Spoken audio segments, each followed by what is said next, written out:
आज हम पढ़ेंगे दो स्थिर आवेशों के बीच लगने वाला बल। मतलब मान लेंगे इस हाथ में Q1 कूलाम का आवेश है और इस हाथ में Q2 कूलाम का आवेश है, तो Q1 और Q2 के बीच जो लगने वाला बल होगा उस बल को कहेंगे वैद्युत स्थैतिक बल। और इसी वैद्युत स्थैतिक बल का मान निकालने के लिए हम किस नियम का सहारा लेंगे? तो कूलाम के नियम का सहारा लेंगे। ठीक, चलिए तो पढ़ते हम लोग आज कूलाम का नियम। मतलब दो स्थिर आवेशों के बीच लगने वाला वैद्युत बल और दो स्थिर आवेशों के बीच जो लगने वाला वैद्युत बल होगा उस वैद्युत बल को कहते हैं वैद्युत स्थैतिक बल। कौन सा बल?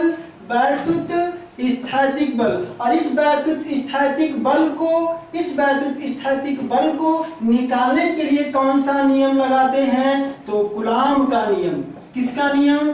कूलाम का नियम। तो आज हम क्या पढ़ने वाले हैं? कूलाम का नियम पढ़ने वाले हैं। तो कूलाम का नियम पढ़ने से पहले यहाँ पे मैं फिगर बना रहा हूँ और इस फिगर में हम मानेंगे कि दो आवेश हैं, एक Q1 आवेश है और एक Q2 आवेश है। आवेश का मतलब इलेक्ट्रॉन भी हो सकता है, आवेश का मतलब प्रोटॉन भी हो सकता है। क्यों?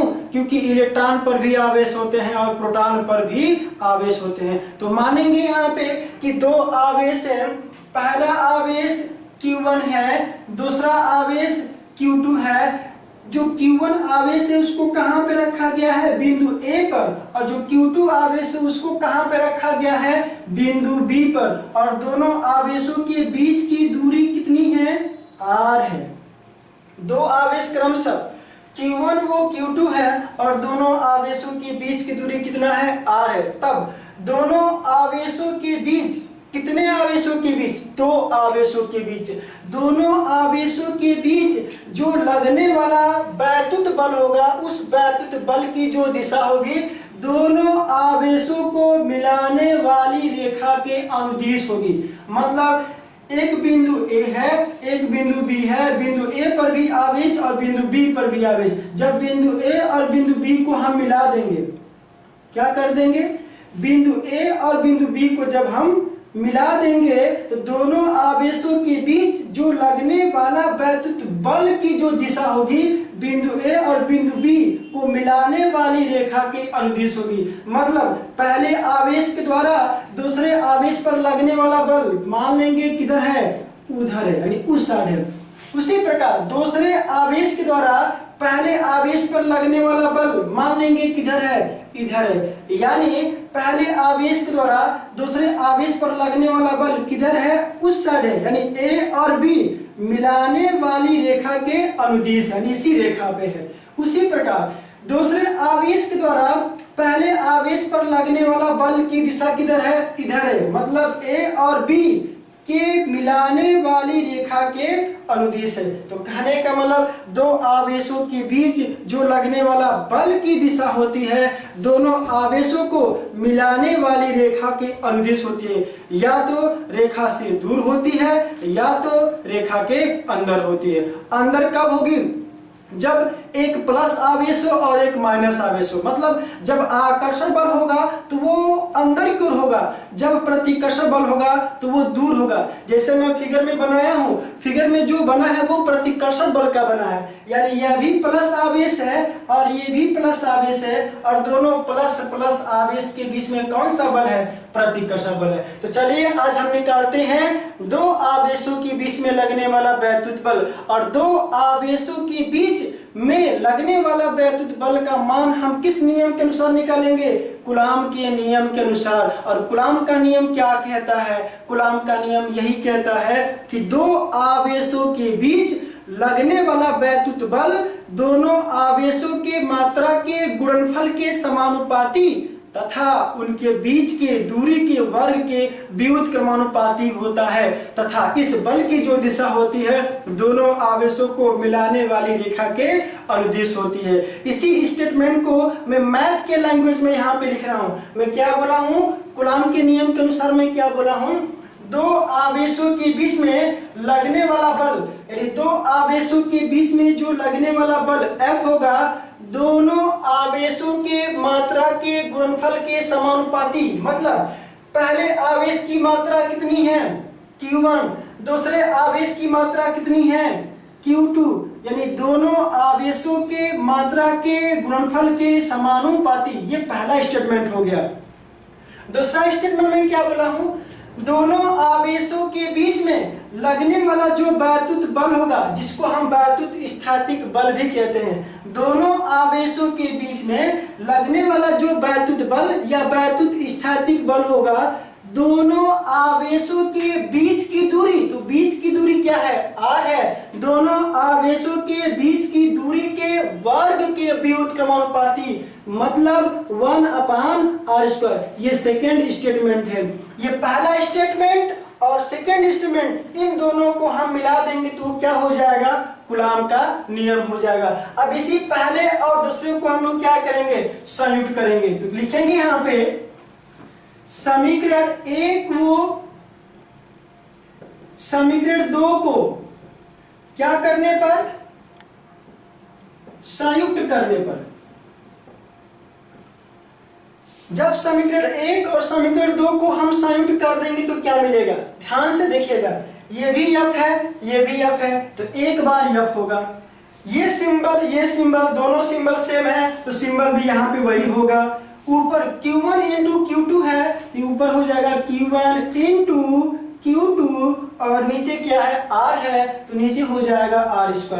ठीक, चलिए यहाँ पे F समानुपाती है। अब F समानुपाती का सिंबल हटाएंगे, तो यहाँ पे एक बराबर लगेगा, और बराबर के साथ साथ यहाँ पे एक कैपिटल K लगेगा, और इस कैपिटल K को कहते हैं नियतांक।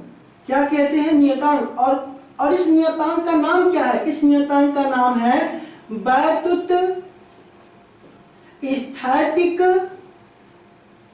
बल नियतांक, यानी वैद्युत स्थैतिक बल नियतांक, यानी F बराबर K इंटू आगे क्या मिल जाएगा Q1 इंटू Q2 अपान R²।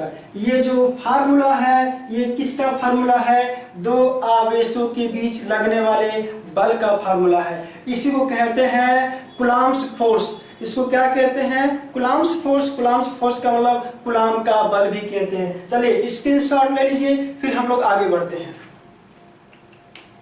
चलिए तो हम लोग अब इसी में आगे बढ़ेंगे, और इसी में जब हम आगे बढ़ेंगे तो इसमें हम बताएंगे कि जब दो आवेशों को किसी माध्यम में रखते हैं, या जब दो आवेशों को किसी निर्वात में रखते हैं, तो वहां पे कंडीशन कौन कौन सी होती है। मतलब दो आवेशों के बीच में जो लगने वाला वैद्युत बल है, उस वैद्युत बल में कुल कितने कंडीशन है, दो कंडीशन है। यानी इसमें कुल कितने कंडीशन आएंगे, दो कंडीशन आएंगे। यहाँ पे लिखेंगे, क्या लिखेंगे, कंडीशन नंबर फर्स्ट। इसमें कितने कंडीशन, दो। एक कंडीशन नंबर फर्स्ट आएगा, और दूसरा क्या आएगा, एक आएगा कंडीशन नंबर सेकेंड। यानी इसमें कुल कितने कंडीशन, दो। तो पहले कंडीशन की बात करते हैं। यदि दोनों आवेशों को हम कहां पे रखें, निर्वात में रखें। निर्वात का मतलब मुक्त आकाश, फ्री स्पेस, यानी वहां पे रखेंगे जहां पे कुछ ना हो। यानी इन दोनों आवेशों को निर्वात में रखेंगे। लिखेंगे यहाँ पे कंडीशन नंबर फर्स्ट में, यदि दोनों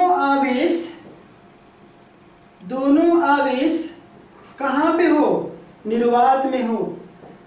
यदि दोनों आवेश निर्वात पे होंगे, तब यहाँ पे कैपिटल K का जो मान होगा, कैपिटल K का जो मान होगा वो होगा 1/4 पाई एप्सिलॉन नॉट। याद रखिएगा, जब दोनों आवेशों को निर्वात में रखते हैं, किस में रखते हैं, निर्वात में रखते हैं, तब वहां पे कैपिटल K का मान कितना हो जाएगा, K equal to 1/4 pi epsilon naught. और इस एप्सिलॉन नॉट को हम क्या कहते हैं, इस एप्सिलॉन नॉट को हम कहते हैं निर्वात की विद्युतशीलता। निर्वात की विद्युतशीलता, निर्वात की विद्युतशीलता। लेकिन जब इन्हीं दोनों आवेशों को हम कहां पे रख दें, किसी माध्यम में रख दें, यानी निर्वात में न रखकर किस में रखें, किसी माध्यम में रखें, तो दूसरा कंडीशन क्या हो जाएगा, यदि दोनों आवेशों को किस में रखें, दोनों आवेशों को किस में रखें, माध्यम में रखें, माध्यम में रखें। नीचे दिख रहा है, नीचे दिख रहा है। चलिए, यदि दोनों आवेशों को हम किस में रखें, माध्यम में रखें, तब यदि दोनों आवेशों को हम माध्यम में रखेंगे तब वहां पे जो k की वैल्यू होगी, k की वैल्यू होगी वो कितना होगी, 1/4 पाई एप्सिलॉन। यहाँ पे नॉट नहीं लगेगा। जब हम निर्वात की बात करते हैं तो वहां पे क्या लगता है, नॉट लगता है। जब हम लोग निर्वात की बात नहीं करते हैं, किसी माध्यम की बात करते हैं, किसी परावैद्युत की बात करते हैं, मतलब जल में रखेंगे, मतलब हवा में रखेंगे, मतलब कांच में रखेंगे, मतलब हाइड्रोजन गैस में रखेंगे, केरोसिन में रखेंगे, डीजल में रखेंगे, पेट्रोल में रखेंगे, यानी अलग अलग माध्यमों में रखेंगे तो वहां पे जो एप्सिलॉन होगा उसके साथ हम नॉट नहीं लगाएंगे। यानी माध्यम के लिए क्या हो जाएगा, माध्यम के लिए k = 1/4 पाई एप्सिलॉन होगा। और इस एप्सिलॉन को हम क्या कहेंगे, इस एप्सिलॉन को कहेंगे माध्यम की विद्युतशीलता, माध्यम की विद्युतशीलता। ठीक, यहाँ पे क्या हो गया, माध्यम की विद्युतशीलता। और एप्सिलॉन नॉट को क्या कहेंगे, निर्वात की विद्युतशीलता। तो यहाँ पे हमने दो कंडीशन पढ़ लिया। जब दोनों आवेशों को निर्वात पर रखेंगे तब वहां पे k का वैल्यू क्या होगी, कुछ इस प्रकार से होगी, कुछ इस प्रकार से होगी। अगर इन दोनों आवेशों को किसी माध्यम में रखेंगे, किसी परावैद्युत पदार्थ में रखेंगे, तब वहां पे k की वैल्यू क्या होगी, वहां पे k की वैल्यू कुछ इस प्रकार से होगी। ठीक, तो यहाँ पे अगर देखा जाए इस बल से दो बल निकल जा रहे हैं। कितने बल, दो बल। एक बल निकल जाएंगे F अब k का वैल्यू रखेंगे किस कंडीशन में, निर्वात की कंडीशन में। k का वैल्यू जब हम लोग निर्वात की कंडीशन में रखेंगे तो 1/4 पाई एप्सिलॉन नॉट। और निर्वात के लिए कितना है, एप्सिलॉन नॉट ना, तो वहीं पर रखें epsilon not into Q1 into Q2/r²। और दूसरा कंडीशन किसके लिए, दूसरा कंडीशन मैंने बताया हूं माध्यम के लिए, और माध्यम के लिए k का वैल्यू कितना है, इतना है। तो दूसरा फार्मूला क्या मिल जाएगा, F = 1/4 पाई एप्सिलॉन, न कि epsilon not, into Q1 into Q2/r²। यहाँ पे कुल कितने फार्मूला, दो। ये हो गया F और दूसरा हो गया ये। चूंकि ये निर्वात के लिए है तो निर्वात के लिए जो बल होगा उसको F0 से, और ये माध्यम के लिए है तो माध्यम के लिए जो बल होगा उसको F∗m से। m का मतलब मीडियम, मीडियम का मतलब माध्यम, यानी माध्यम में लगने वाला बल F∗m से और निर्वात में लगने वाला बल F∗0 से या F0 से। चलिए, यहाँ तक हम लोग पढ़ लिए हैं। इसका आप लोग स्क्रीनशॉट ले लीजिए। साथ में हम लोग कल से अब अगला टॉपिक पढ़ेंगे, और जो अगला टॉपिक होगा वो होगा माध्यम का परावैद्युतांक। चलिए, ओके, धन्यवाद।